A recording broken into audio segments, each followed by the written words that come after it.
A very warm welcome. हम आस्वादन कर रहे थे विनोद रस्तोगी जी की एकांकी बहू की विदा।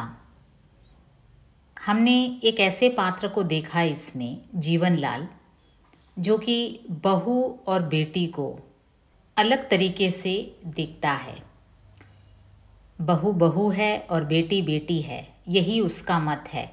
और ये एक सच्चाई है कि हमारे समाज में ऐसे कई जीवनलाल आपको देखने को मिलेगा जो इस प्रकार का एक मनोविज्ञान लेकर लिए हुए है कि बहू है तो उसे दहेज लाना है, नहीं तो अपनी बराबरी के लोगों से नाता जोड़े। तो हमने देखा वो कैसे अपने जिद पर अड़े रहता है कि वो बहू को विदा नहीं करेगा। और प्रमोद, जो कि कमला का भाई है, काफ़ी लाचार होता है, कुछ कह नहीं पाता और जाने से पहले अपनी बहन कमला से वो मिलता है। देखिए, कमला जो कि जीवनलाल की बहू है, केवल 19 साल की है, एक छोटी सी लड़की है। और वो काफ़ी दुखी होकर अपने भाई प्रमोद के सामने आकर खड़ी होती है। प्रमोद काफ़ी भारी स्वर में कहता, बैठ जाओ कमला, और कमला पास ही बैठ जाती है। अच्छी तरह तो हो? अब भाई पूछता है, उसका कुशल क्षेम पूछता है और कमला सिसकने लगती है, वो रोने लगती है। प्रमोद आर्द्र स्वर में बोलता है, पागल न बनो कमला, रो मत, मैं कहता हूँ रो मत। इन मोतियों का मूल्य समझने वाला यहाँ कोई नहीं है। तुम्हारे ये जो आंसू हैं वो हमारे लिए तो मोती समान हैं, लेकिन उन मोतियों का मूल्य समझने वाला यहाँ इस घर में कोई नहीं है। पानी से पत्थर नहीं पिघल सकता। तुम्हारे ये जो आंसू हैं वो जो तुम्हारे ससुर की जो पत्थर दिल है उसे पिघलाने में कभी सफल नहीं हो सकता। कमला बेचारी सिसकती हुई भैया भैया कहकर रह जाती है। घबराओ मत, मैं जल्दी ही फिर आऊँगा और उस बार विदा अवश्य होगी, क्योंकि मैं चोट का मरहम लेकर आऊँगा। तब प्रमोद कहता है, वो सांत्वना, वो आश्वासन देता है अपनी बहन को कि देखो रो मत, मैं अगली बार आऊँगा तो ज़रूर विदा होगी, क्योंकि मैं चोट का मरहम लेकर आऊँगा। तो कमला कुछ न समझने के ढंग से पूछती है, मरहम? हाँ कमला, हमारे व्यवहार से बाबूजी के कलेजे में घाव हो गया है, उन्हें मरहम चाहिए और उस मरहम की कीमत है 5,000 रुपये। तो कमला को प्रमोद समझाते हैं कि हमारा जो व्यवहार था, शादी में हमने जो बारात की खातिरदारी की, उससे बाबूजी खुश नहीं हैं और उनके कलेजे में घाव हो गया है, और उस घाव को मिटाने के लिए उन्हें मरहम चाहिए। और मरहम की कीमत पता है कितना है? 5,000 रुपये। कमला चौंक कर भाई की ओर देखती है, क्योंकि कमला जानती है 5,000 का रकम उनके लिए एक बहुत बड़ी रकम है। तुम चिंता ना करो कमला, मरहम का प्रबंध हो जाएगा। इस गिरे हाल में भी मकान 7-8 हजार में बिक ही जाएगा। अब भाई कहता है, तुम चिंता मत करो, हमारा जो घर है उसे बेच देंगे। वो अभी गिरे हाल में है, पुराना घर है, लेकिन फिर भी 7-8 हजार तो मिल ही जाएगा। कमला काफ़ी व्याकुल हो जाती है और कहती है, मेरी विदा के लिए घर न बेचना भैया, आपको मेरे सुख सुहाग की सौगंध है। भैया ऐसी गलती कभी न करना, मेरे विदा के लिए घर न बेचना। यह क्या कह रही हो तुम? क्या तुम नहीं चाहती कि पहला सावन सखी सहेलियों के साथ माँ के घर बिताओ? अब प्रमोद कहता है, अब कोई और चारा है ही नहीं। क्या तुम नहीं चाहती कि अपना पहला सावन अपनी सखी सहेलियों के साथ, अपनी माँ के साथ बिताएं? किस लड़की की कामना नहीं होगी भैया? इस पर कमला क्या उत्तर देती है, भैया आखिर दुनिया में कौन सी लड़की ऐसी होगी जिसकी ऐसी कामना ना हो कि अपने पहले सावन में अपनी सखी सहेलियों के साथ अपने माँ के घर में बिताए। लेकिन उस कामना की पूर्ति के लिए इतनी बड़ी कीमत चुकाना कहाँ तक ठीक है? लेकिन देखिए, उस कामना की पूर्ति के लिए इतनी बड़ी कीमत चुकाना ठीक नहीं है। साल 2 साल में विमला का ब्याह भी आपको करना है। आवेश में आकर, देखो, आवेश में आकर आप घर ना बेच देना, क्योंकि अभी 2 साल के बाद आपको एक हमारी जो छोटी बहन है विमला, उसका ब्याह भी कराना है। प्रमोद बीच में ही कह उठता है, लेकिन तुम, मेरी चिंता आप न करें। सच, विदा न होने से मुझे ज़रा भी दुख न होगा। अब कमला कहती है, भैया आप मेरी चिंता मत करो, मुझे विदा न किया तो भी मुझे कोई दुख न होगा। गौरी आ रही है, बहुत अच्छा स्वभाव है उसका, हर समय हंसती हंसाती रहती है। उसके साथ रहकर मुझे सखी सहेलियों की कमी बिल्कुल नहीं अखरेगी।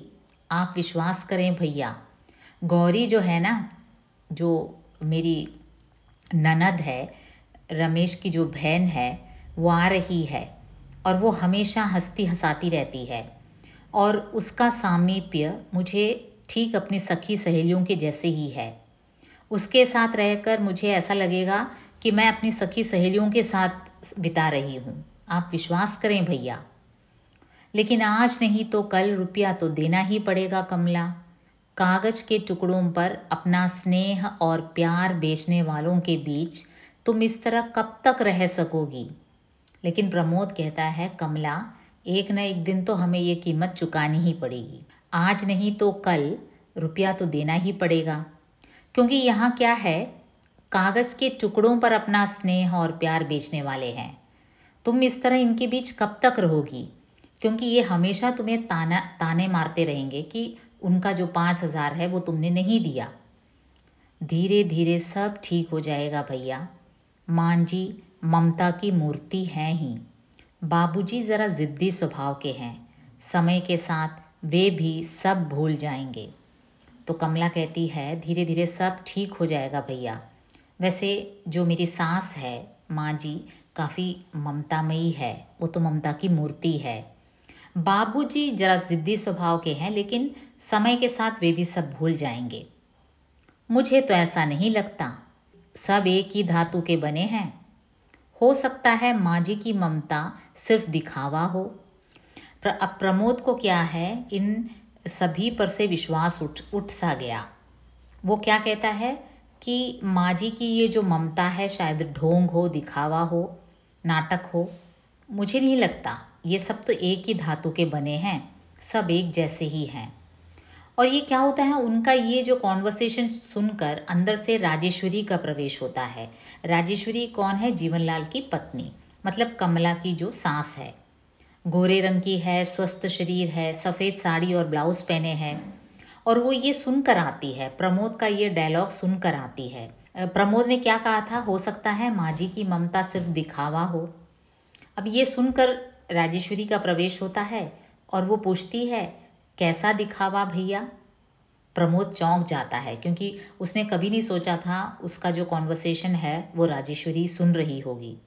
वो दोनों उठ खड़े होते हैं, कमला और प्रमोद।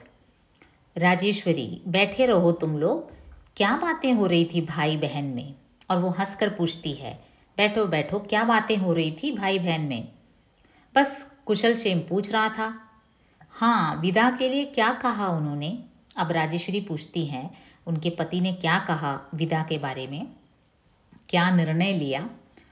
प्रमोद इस पर मौन रहता है और कमला एकदम दृष्टि नीची करके देखती है नीचे की ओर। समझ गई, अपनी जिद के आगे तो वे किसी की सुनते ही नहीं। जब तुम्हारी चिट्ठी आई थी तभी मना कर रहे थे, मैं तो समझाते समझाते हार गई। क्या कहा उन्होंने? अब राजेश्वरी जब देखती है कि दोनों भाई बहन चुप हैं, मौन हैं, तो वो समझ जाती है कि उनके जो पति हैं वो अपने जिद पर अड़े होंगे, उन्होंने ना कर दिया होगा। और वो कहती है कि मैं तो समझाते समझाते हार गई। जब प्रमोद की चिट्ठी आई थी तभी से वो मना करते जा रहे थे। और ये सब सुनकर भी प्रमोद फिर मौन। मुझसे शर्म कैसी, मेरे लिए जैसा रमेश वैसे ही तुम। बोलो, कितना रुपया चाहते हैं वे? अब राजेश्वरी बात पर आ जाती है। देखो, मुझसे शर्म करने की कोई ज़रूरत नहीं है, मुझे जैसा रमेश वैसे ही तुम। रमेश मेरा बेटा है, तुम भी बेटे जैसे ही हो। बोलो कितना रुपया चाहते हैं वे? जी जी, रुपये की तो कोई बात नहीं हुई। वे तो प्रमोद पहले तो झूठ कहता है। वो कहता है जी रुपये की तो कोई बात नहीं हुई। राजेश्वरी बीच में ही काटते हुए बोलती है, माँ से झूठ बोलते हो? मैं उन्हें अच्छी तरह जानती हूँ। इंसान से ज़्यादा प्यारा उन्हें पैसा है। अब राजेश्वरी कहते हैं, मुझसे झूठ क्या बोलना, माँ से कभी झूठ बोला जाता है? मैं अपने पति को अच्छी तरह जानती हूँ। इंसान से ज़्यादा उनको प्यारा पैसा है। जी आप? वो राजेश्वरी क्या है, प्रमोद की ओर गूढ़ दृष्टि से देखती हुई बोलती है, कितना रुपया लेकर वे विदा करने को तैयार हैं? चुप क्यों हो, बताओ। अब राजेश्वरी पूछती है, एकदम स्ट्रेट फॉरवर्ड पूछती है, कितना अमाउंट मांगा उन्होंने? प्रमोद एकदम धीमे और उदास स्वर में कहता है, 5,000। बस? मैं देती हूँ तुम्हें रुपये। उनके मुंह पर मार कर कहना कि यह लो कागज के रंग बिरंगे टुकड़े जिन्हें तुम आदमी से ज़्यादा प्यार करते हो। अब राजेश्वरी कहती है, 5,000 मांगे हैं ना, मैं देती हूँ तुम्हें। और जाओ और जीवनलाल के सामने फेंक कर कहना कि ये जो कागज़ के टुकड़े हैं जिन्हें तुम आदमी से ज़्यादा प्यार करते हो, लो ये तुम्हारे पैसे। उठकर सामने वाले द्वार की ओर वो बढ़ती है और कहती है, देखो मैं अभी लाती हूँ। प्रमोद, ठहरिए माँ जी। प्रमोद के लिए तो काफ़ी इंसल्ट हुआ कि अपनी बहन की जो सास है उसी से पैसा लेकर दहेज का कर्ज अदा करे, तो वो काफ़ी इंसल्टेड फील होता है। वो कहता है, ठहरिए माँ जी। राजेश्वरी रुक जाती है और मुड़कर प्रमोद की ओर देखती है। मुझे रुपये नहीं चाहिए, मैं बिना विदा कराए ही जा रहा हूँ। अब प्रमोद कहता है, उसका भी एक अहम है, उसका भी एक व्यक्तित्व है। वो कहता है, मुझे रुपये नहीं चाहिए, मैं बिना विदा कराए ही जा रहा हूँ। और कमला उसी प्रकार एकदम मूर्ति सी वहीं बैठी रहती है। राजेश्वरी लौटती हुई कहती है, यह क्या कह रहे हो बेटा? मेरे रहते विदा न हो, यह कभी नहीं हो सकता। तो ये जो सास थी वो अच्छी दिल वाली थी। वो कहती है, मेरे रहते ये विदा न हो, ये कभी नहीं हो सकता। मैं माँ हूँ, माँ के दिल को समझती हूँ। मैं स्वयं एक माँ हूँ और माँ के दुख दर्द को अच्छी तरह भली भांति समझती हूँ। जिस तरह उतावली होकर मैं गौरी की राह देख रही हूँ, उसी तरह तुम्हारी माँ भी कमला की राह देख रही होगी। देखो मैं कितनी एक्साइटेड हूँ, मेरी बेटी गौरी घर आ रही है। जितनी खुश और उतावली मैं हूँ गौरी के आने के प्रति, उसी प्रकार कमला की राह देख रही होगी तुम्हारी माँ। वो भी उतनी ही उतावली और खुश होगी। तुम अकेले नहीं जाओगे। और वो कमर से कुंजियों का गुच्छा निकालकर कमला की ओर बढ़ाती है। वो होता है ना जो तिजोरी की चाबियाँ, गुच्छे जो हैं वो देती है अपनी बहू को। जा बेटी तिजोरी से रुपये निकाल ला। कमला गुच्छा लेने के लिए हाथ आगे नहीं बढ़ाती। प्रमोद खिड़की की ओर मंद गति से बढ़ता है। कमला हाथ नहीं बढ़ाती। इस पर राजेश्वरी कहती है, जाती क्यों नहीं? गुच्छा कमला के हाथ में थमाती हुई। वो क्या करती है, गुच्छा कमला के हाथ में ज़बरदस्ती थमाती है और कहती है, जल्दी कर। कमला उठती है, माँ जी कहती है और फिर सिसकने लगती है। उसे एकदम से माँ जी की ये जो ममता और ये प्यार, ये लगाव देखकर उसे रोना आता है। राजेश्वरी मेरी बेटी कहकर उसे हृदय से लगा लेती है और प्रमोद खिड़की से बाहर की ओर देखने लगता है। इतने में बाहर से जीवनलाल कहता है, अरे सुनती हो, गौरी के आने का समय हो गया, तुमने स्वागत की कोई तैयारी नहीं की। वो बाहर से कह रहा है, हमें आवाज़ आ रही है। किसकी? जीवनलाल की। अरे सुनती हो, गौरी के आने का समय हो गया, तुमने स्वागत की कोई तैयारी नहीं की। तो इस पर राजेश्वरी कमला से कहती है, जा बेटी तू अंदर जा। और कमला अंदर जाती है। प्रमोद बाहर वाले द्वार की ओर देखता है जिधर से जीवनलाल आते हैं। अंदर आने पर जीवनलाल पूछता है, अरे तुम यहाँ खड़ी हो, जाकर तैयारी करो स्वागत की। ज़रा यह भी तो देख लें कि नाक वाले अपनी बेटी का स्वागत कैसे करते हैं। अब जीवनलाल थोड़ा ताने मार के कहता है कि देखो प्रमोद भी ज़रा जान ले कि हम नाक वाले अपनी बेटी का स्वागत कैसे करते हैं। इस पर राजेश्वरी एकदम चिढ़कर कहती है, गालियों के अलावा कभी सीधी बात नहीं निकलती मुंह से, जब देखो तब बेढंगी बातें। अब राजेश्वरी कहती है, तुम कभी सीधी बात नहीं कह सकते, हमेशा मुंह से गालियां ही निकलती हैं, दूसरों को इंसल्ट करते रहते हो। यह लो, इसमें कौन सी गाली दे दी मैंने? तुम समझते हो कि दुनिया में एक तुम ही नाक वाले हो और सब नकटे हैं। अब तुम्हें लगता है तुम्हारे पास थोड़ा धन है तो इसलिए तुम्हें लगता है कि तुम ही केवल नाक वाले हो, बाकी सब नाक कटे हुए हैं। तुम्हें तो मेरी हर बात में बुराई ही दिखाई देती है। प्रमोद तुम ही बताओ, मैंने कोई बुरी बात कही है?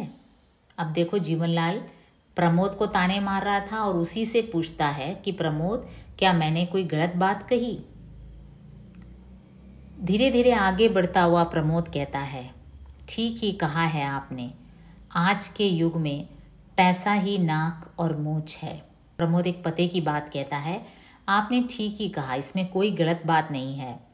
आज के युग में पैसा ही सब कुछ है। जिसके पास पैसा है उसकी नाक है, मूंछ है। जिनके पास पैसा नहीं वह नाक मूंछ होते हुए भी न कटा है, मुछ कटा है। जो गरीब है वो नाक और मूंछ होते हुए भी न कटा और मुछ कटा है। और अचानक बाहर से क्या सुनाई देता है? गाड़ी का हॉर्न। तो कौन होगा? रमेश गया था अपनी बहन गौरी को लेने, तो वही होगी। वो हम देखते हैं अगले एपिसोड में। अभी फ़िलहाल मलयालम वर्जन की ओर जाते हैं।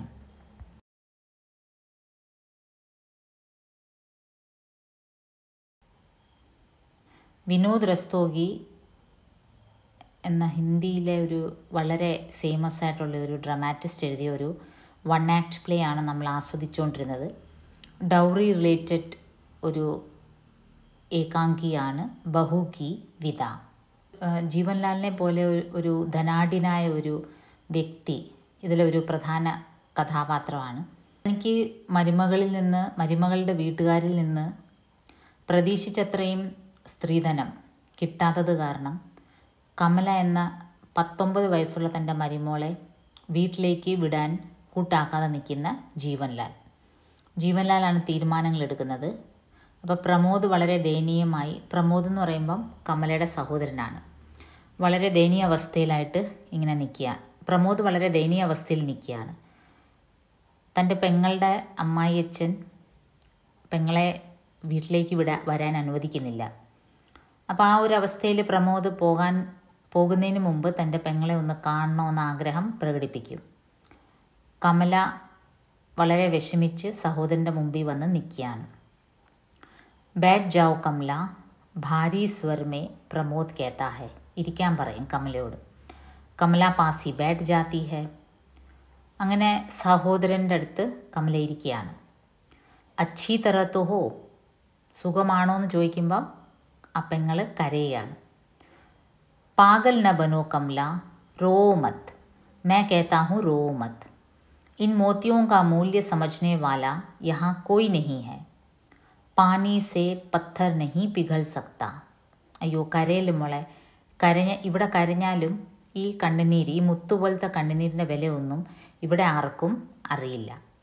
അല്ലേ തന്നെ ഈ കണ്ണുനീര് കൊണ്ട് ഈ കല്ല് പോലത്തെ പാറ പോലത്തെ ഹൃദയമായി ഉള്ളവരുടെ ഹൃദയമൊന്നും അലിയാൻ പോകുന്നില്ല. കമല ഫിർ സിസക്തി ഹെ ഭയ്യ. കമലയ്ക്ക് പിന്നെ കരച്ചിലല്ലാതെ വേറെ ഒന്നും പറ്റുന്നില്ല. घबराओ मत, मैं जल्दी ही फिर आऊँगा और उस बार विदा अवश्य होगी, क्योंकि मैं चोट का मरहम लेकर आऊँगा. വിഷമിക്കണ്ട, ഞാൻ ഇനിയും വരും.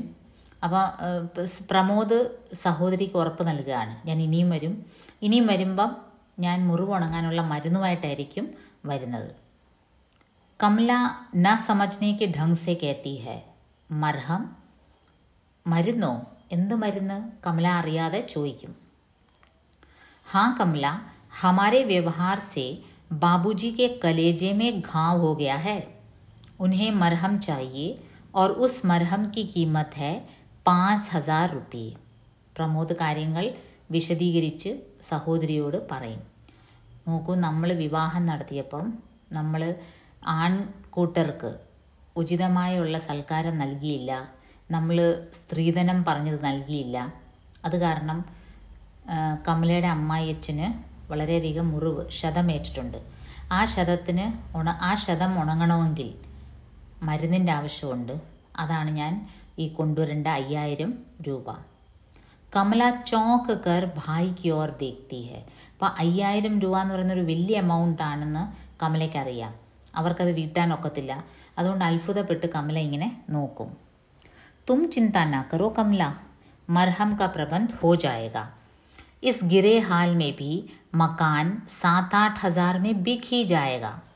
അപ്പോൾ പ്രമോദ് ആശ്വസിപ്പിച്ചുകൊണ്ട് പറയും, വിഷമിക്കണ്ട കമല, നമ്മൾക്ക് ഈ എമൗണ്ട് നമ്മൾക്ക് കൊടുക്കാൻ പറ്റും. വീട് വിൽക്കാം.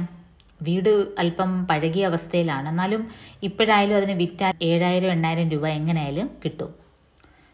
കമല വളരെ വിഷമിച്ചു പറയും, മേരി വിദാ കെ ലിയെ ഘർ നാ ബേച്ച്നാ ഭയ്യ, ആപ്കോ മേരെ സുഖ സുഹാഗ് കി സൗഗന്ധ് ഹെ. നോക്കൂ, എനിക്ക് വേണ്ടി, എൻ്റെ ഈ ആവശ്യത്തിന് വേണ്ടി ദയവ് ചെയ്ത് വീട് വിൽക്കരുത്.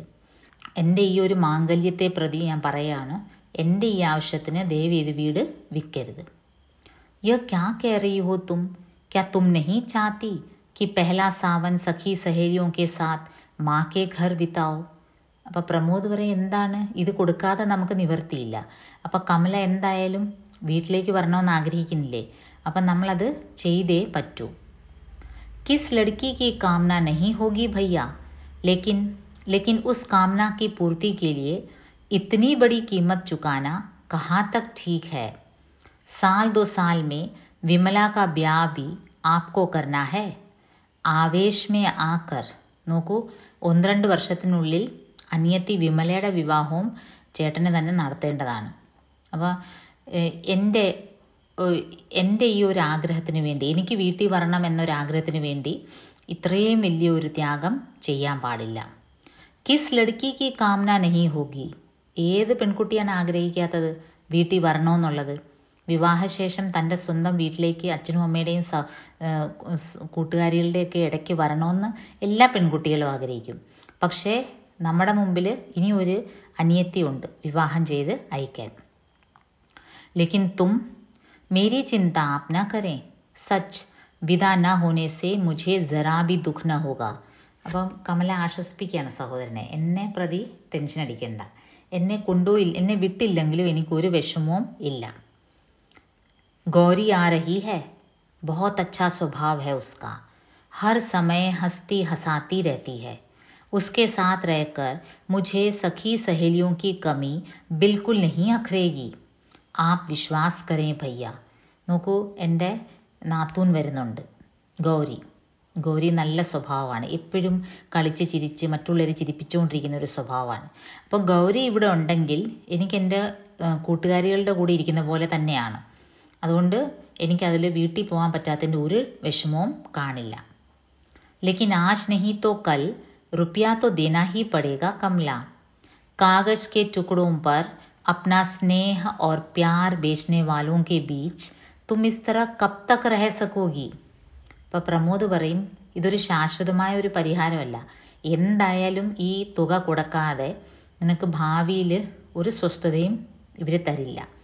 കാരണം എന്താണ്, ഇവർ കാഗജ് K ടുക്കടോം per Sneha or Pyaar ബേച്ചനെ വാലേ ഹേ. ഇവർക്ക് ഈ പേപ്പർ കഷ്ണങ്ങൾ, ഈ നോട്ട് കഷ്ണങ്ങളിലാണ് ഇവർ സ്നേഹവും എല്ലാം അളക്കുന്നത്. ഈ നോട്ട് കഷ്ണങ്ങളുടെ പേരിലാണ് ഇവർ സ്നേഹം അളക്കുന്നത്. धीरे धीरे सब ठीक हो जाएगा भैया, माँ जी ममता की मूर्ति है ही, बाबूजी ज़रा ज़िद्दी स्वभाव के हैं, समय के साथ वे भी सब भूल जाएंगे. ഇപ്പോൾ കമല പറയുന്നത് അത് പ്രശ്നമല്ല, താനെ മെല്ലെ മെല്ലെ എല്ലാം ശരിയാവും. അല്ലേ തന്നെ അമ്മ നല്ല സ്വഭാവമാണ്, നല്ല ദയയുള്ള സ്ത്രീയാണ്. അച്ഛൻ അല്പം വാശിക്കാരനാണ്, ജിദ്ദി ഹെ, വാശിയുണ്ടെങ്കിലും സമയക്കെ സാത്ത് വേ ഭീ സബ് ഭൂൽ ജായെങ്കെ, കാലക്രമേണ അദ്ദേഹവും എല്ലാം മറക്കും. മുझे तो ऐसा नहीं लगता, सब एक ही धातु के बने हैं. हो सकता है माँ जी की ममता सिर्फ दिखावा हो. അപ്പം പ്രമോദ് പറയും, എനിക്ക് തോന്നുന്നില്ല, ഇവർ ഈ കുടുംബപരമായി തന്നെ ഒരേ ടൈപ്പ് ആൾക്കാരാണെന്നാണ് തോന്നുന്നത്. ഒരേ അച്ചിൽ വാർത്തവരാണ്, ഒരേ ലോഹത്തിൽ ഒരേ അച്ചിൽ വാർത്തവരാണ്. ഹോ സക്താ ഹെ മാജി കി മമത സിർഫ് ദിഖാവാ ഹോ. അമ്മായിയമ്മ ഇപ്പം കാണിക്കുന്ന സ്നേഹമൊക്കെ വെറും അഭിനയമായിരിക്കാം. ഇത് കേട്ടിട്ട് അകത്തുനിന്ന് കമലയുടെ അമ്മായിയമ്മ രാജേശ്വരി കയറി വരികയാണ്. अंदर से राजेश्वरी का प्रवेश. गोरा रंग, स्वस्थ शरीर, सफ़ेद साड़ी और ബ്ലൗസ് पहने हैं. വെളുത്ത സാരിയും ബ്ലൗസും ഒക്കെ ഇട്ട് നല്ല വെളുത്ത നിറമുള്ള ഒരു സ്ത്രീ, അതാണ് രാജേശ്വരി. അവർ വരികയാണ്. അവരിത് കേട്ടുകൊണ്ടാണ് വരുന്നത്. പ്രമോദും തൻ്റെ മരുമകളുടെയും സംഭാഷണം കേട്ടുകൊണ്ട് വരികയാണ്. കേസാ ദിഖാവാ ഭയ്യ, എന്താണ്, ആരാണ് അഭിനയമാണെന്ന് പറയുന്നത് എന്ന് ചോദിക്കും. प्रमोद चौंक पड़ता है. കമല और പ്രമോദ് ഉഠ്നെ കാ ഉപക്രം करते हैं. ഇത് കേട്ട് പ്രമോദ് പെട്ടെന്ന് ഞെട്ടും. കാരണം ഇവർ സംസാരിച്ചത് രാജേശ്വരി കേട്ടെന്ന് അറിഞ്ഞപ്പം പ്രമോദിനാകെ ചമ്മലാവും. രാജേശ്വരി അടുത്ത് തന്നെ ഇരുന്നിട്ട് പറയും, बैठे रहो तुम लोग, क्या बातें हो रही थी भाई बहन में. ഇരിക്കെ, എന്താ നിങ്ങൾ സഹോദരങ്ങൾ തമ്മിൽ സംസാരിച്ചുകൊണ്ടിരുന്നത്.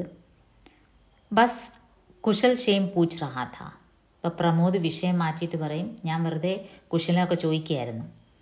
ഹാ വിദാ കെ ലിയെ ക്യാ കഹാ ഉൻഹോനെ. ഇപ്പോൾ രാജേശ്വരി ഡയറക്റ്റ് പോയിന്റിലേക്ക് വരും.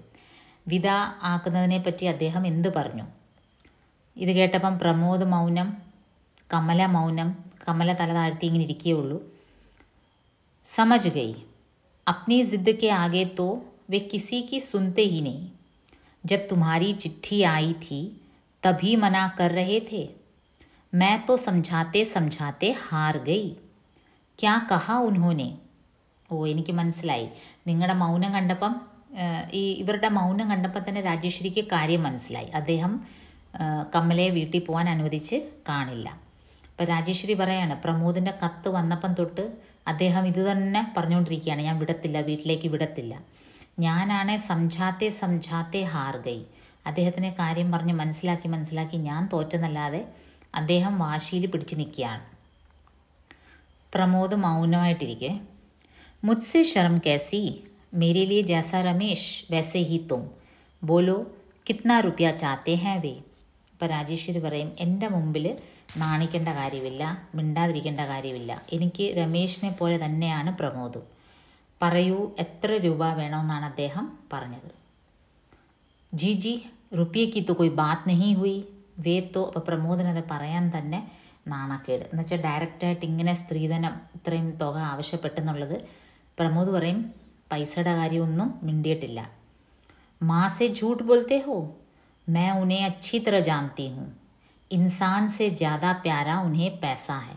ഇപ്പോൾ രാജേശ്വരി പറയും, എന്നോട് കള്ളം പറയല്ലേ, അമ്മമാരോട് കള്ളം പറയാൻ പാടില്ല. എനിക്ക് അദ്ദേഹത്തിനെ നല്ലപോലെ അറിയാം. അദ്ദേഹത്തിന് മനുഷ്യരെക്കാൾ കൂടുതൽ പൈസയാണ് ഇഷ്ടം.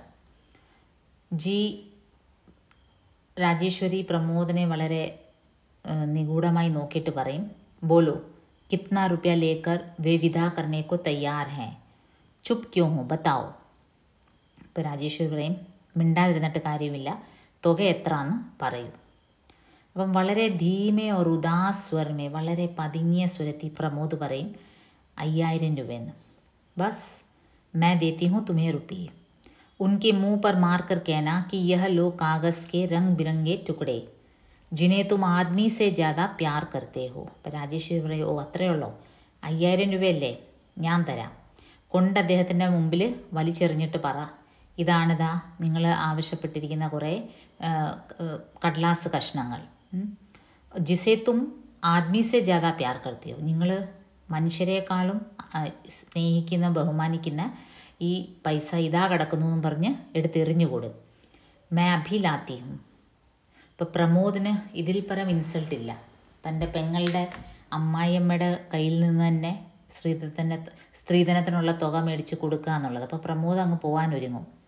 മുझे रुपये नहीं चाहिए, मैं बिना विदा कराए ही जा रहा हूँ. അപ്പോൾ പ്രമോദ് പറയും, ഇല്ല ഞാൻ ദാ പോകുന്നു. രാജേശ്വരി പറയാണ്, യഹ് ക്യാ കഹ രഹേ ഹോ ബേട്ടാ, മേരെ രഹത്തെ വിദാ ന ഹോ, യഹ് കഭി नहीं हो सकता. ഞാൻ ജീവിച്ചിരിക്കെ എൻ്റെ മരുമോള് പെഹ്ലാ സാവൻ ഘർ നഹീ ജായേ യെ നഹീ ഹോ സക്താ. ഇത് ഒട്ടും ഞാൻ അനുവദിക്കത്തില്ല. മേ മാ ഹൂം, മാ കെ ദിൽ കോ സമജ്തി ഹൂം. ഞാനൊരു അമ്മയാണ്, അതുകൊണ്ട് തന്നെ ഒരു അമ്മയുടെ ഫീലിങ്സ് എന്താണെന്ന് എനിക്ക് നല്ലപോലെ അറിയാം. जिस तरह उतावली होकर मैं गौरी की राह देख रही हूँ, उसी तरह तुम्हारी माँ भी കമല की राह देख रही होगी. നോക്കൂ, ഞാൻ എന്ത് ആവശ്യത്തോടെ എൻ്റെ മകളുടെ വരവും കാത്തിരിക്കുകയാണ്. എൻ്റെ മകൾ ഗൗരി ഇന്ന് വരികയാണ്. അപ്പം ഞാൻ എന്ത് ആവശ്യത്തോടെ എന്ത് സന്തോഷത്തോടെ അവളെ കാത്തിരിക്കുന്നു, അതേ ആവേശവും അതേ സന്തോഷത്തോടു കൂടിയാണ് കമലയുടെ അമ്മയും ഇവളെ പ്രതീക്ഷിച്ച് ഇരിക്കുന്നത്. വിദാ ജറൂർ ഹോഗി, തും അക്കേലെ നഹീ ജാओगे. और എന്താണ്, वो कमर से कुंजियों का गुच्छा निकाल कर कमला की ओर बढ़ाती हुई. അവരിങ്ങനെ നോർത്ത് ഇന്ത്യയിലെല്ലാം ഈ പണപ്പെട്ടിയെല്ലാം പൂട്ടിയിട്ട് അലമാരിയുടെയും എല്ലാം താക്കോൽ ഇങ്ങനെ അവരിങ്ങനെ സാരിയുടെ ഇവിടെ കുത്തിവെക്കും. അത് കൊടുക്കും മരുമകളുടെ അടുത്ത്. ലേക്കിൻ കമല ഹാത്ത് നഹീ ബടാത്തി, കമല അത് എടുക്കത്തില്ല. ജാതി ക്യോ നഹീ, ജൽദി കർ. എന്നിട്ട് ആ താക്കോല് നിർബന്ധിച്ച് കമലയുടെ കയ്യിൽ കൊടുക്കും. കമല റോണി ലഗ്തി ഹെ, കമലയ്ക്ക് ഇത് കണ്ടിട്ട് അങ്ങ് കരച്ചിൽ വരും. അപ്പോഴത്തേക്കിന് വെളിയിൽ നിന്നൊരു സൗണ്ട് വരുന്നേ. ജീവൻലാൽ പറയാണ്, അരേ സുൻതി ഹോ, ഗൗരി കെ ആനെ കാ സമയ ഹോ ഗയാ, തുമ്നെ സ്വാഗത് കി കോയി തയ്യാറി നഹീ കി. നോക്കൂ, മോള് വരാറായി ഗൗരി, അവളെ സ്വാഗതം ചെയ്യേണ്ട തയ്യാറെടുപ്പൊന്നും ചെയ്തില്ലേ നീ. അപ്പം രാജേശ്വരി പറയാണ്, ജാ ബേട്ടി തു അന്തർ ജാ. രാജേശ്വരി കമലയെ അകത്തോട്ട് വിടും. അരേ തും യഹാ ഖടി ഹോ, ജാക്കർ തയ്യാറി കരോ സ്വാഗത് की. जरा यह भी तो देख लें कि नाक वाले अपनी बेटी का स्वागत कैसे करते हैं. ഇപ്പം ജീവൻലാൽ പ്രമോദിനെ ഒന്ന് കൊള്ളിച്ചിട്ട് പറയും, നീ ഇപ്പോഴും ഇവിടെ നിൽക്കുകയാണോ, വൈഫിനോട് പറയാണ്. പോ, അകത്ത് പോ, മോളെ വരവേൽക്കാനുള്ള തയ്യാറെടുപ്പൊക്കെ ചെയ്യും. ഇവരൊന്ന് കാണട്ടെ, നമ്മൾക്ക് അഭിമാനമുള്ളവരെങ്ങനെയാണ് മക്കളെ സ്വീകരിക്കുന്നതെന്നുള്ളത്, പെൺമക്കളെ സ്വീകരിക്കുന്നതെന്നുള്ളത് ഇവരോടൊക്കെ ഒന്ന് കാണട്ടെ. ഇപ്പം രാജേശ്വരിക്ക് ഭർത്താവിൻ്റെ ഈ ഒരു സ്വഭാവം, മറ്റുള്ളവരെ ഇൻസൾട്ട് ചെയ്ത് സംസാരിക്കുന്ന, മറ്റുള്ളവരെ കൊള്ളിച്ച് സംസാരിക്കുന്ന തീരെ ഇഷ്ടമല്ല.